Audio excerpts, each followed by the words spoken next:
నమస్కారం. ఘంటారవానికి స్వాగతం. ముందుగా ప్రధాన అంశాలు.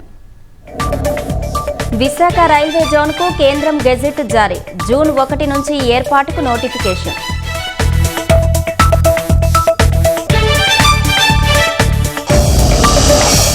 కొత్త జోన్ పరిధిలోకి విజయవాడ, గుంటూరు, గుంతకల్లు, ఇచ్చాపురం, దువ్వాడ, విజయనగరం సెక్షన్ విశాఖకు బదిలీ.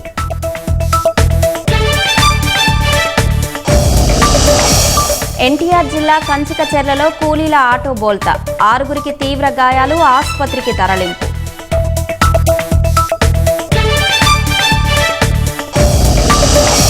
టీఎంసీ 24 గంటల్లో నాశనం అవుతుందన్న సువేందు. దీదీ పార్టీకి ఎలాంటి సిద్ధాంతాలు లేవని విమర్శ.